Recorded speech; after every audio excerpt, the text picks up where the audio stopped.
Hello बच्चों। तो JEE mains 2024 की सीरीज में आप सभी का स्वागत है।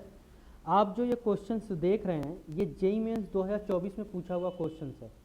6 अप्रैल को इवनिंग में यानी कि सेकंड सेशन में पूछा हुआ एक क्वेश्चन है। आप ये क्वेश्चन को पढ़िए। क्या दिया हुआ है? For the reaction at 298 kelvin. 298 kelvin पे एक रिएक्शन दिया हुआ है 2A प्लस बी बन रहे हैं C। इस रिएक्शन के लिए डेल्टा H की वैल्यू जो दिया हुआ है 400 किलो जूल पर मोल दिया हुआ है और डेल्टा S की जो वैल्यू दिया हुआ है 0.2 किलो जूल पर मोल पर केल्विन दिया हुआ है। ठीक है, तो ये रिएक्शन कब स्पॉन्टेनियस होगा इसके लिए हमें बताना है। तो हमें पता है कि स्पॉन्टेनियस कोई चीज़ कब होती है, तो स्पॉन्टेनियस कोई चीज़ कब होती है, तो स्पॉन्टेनियस उस टाइम होती है जब हमारे पास क्या होता है, जब हमारे पास डेल्टा जी की जो वैल्यू होती है वो क्या हो, निगेटिव हो, तब हमारा रिएक्शन क्या होता है, स्पॉन्टेनियस होता है। अगर डेल्टा जी की वैल्यू 0 होती है तो वो इक्विलिब्रियम पे होता है, एट इक्विलिब्रियम पे रिएक्शन होती है।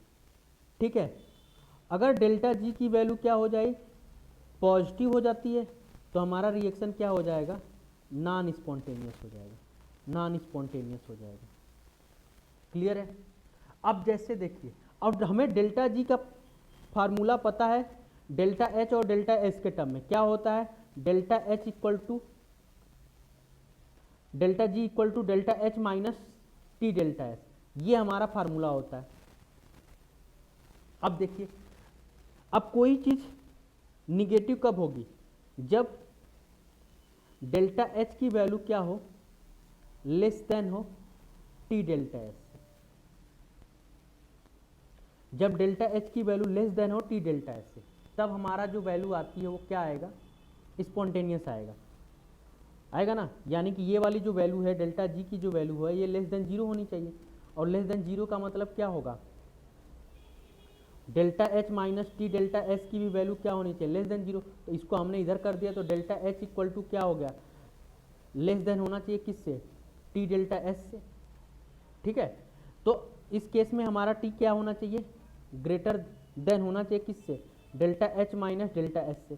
तो आप एक चीज़ ये भी लिख सकते हो कि अगर हमें जब भी टेम्परेचर पूछा करे स्पॉन्टेनियस से रिगार्डिंग, तो जो हमारे टी की जो वैल्यू होनी चाहिए वो हमेशा ग्रेटर देन होनी चाहिए क्या, डेल्टा एच अपान में डेल्टा एस से। या फिर आप क्या निकाल लो, टी इक्वल टू ये टी वाली वैल्यू निकाल लो, T equal to 0, G equal to 0 पे आप टी की वैल्यू निकाल लो, जिसके लिए जिस टेम्परेचर के लिए ये जी की वैल्यू 0 हो जाए उससे हमेशा ग्रेटर टेम्परेचर पे ये रिएक्शन हमारा स्पॉन्टेनियस होगा, और उससे कम टेम्परेचर रहेगा तो ये हमारा नॉन स्पॉन्टेनियस हो जाएगा। क्लियर है?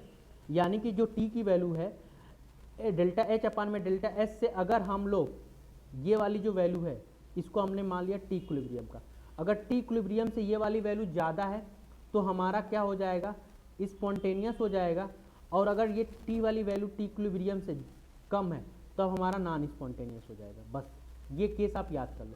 और टी क्या हो जाएगा, टी इक्विलिब्रियम क्या हो जाएगा, तो टी इक्विलिब्रियम डेल्टा एच अपान में डेल्टा एस हो जाएगा। तो आप निकाल लो यहाँ से।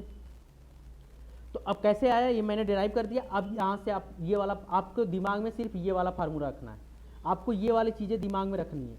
कैसे आया उसको मैंने यहाँ से डिराइव कर दिया, तो ये चीज़ें आपको रखनी है कि अगर टी इक्विलिब्रियम पहले निकालो, टी इक्विलिब्रियम क्या होता है, डेल्टा एच अपान में डेल्टा एस।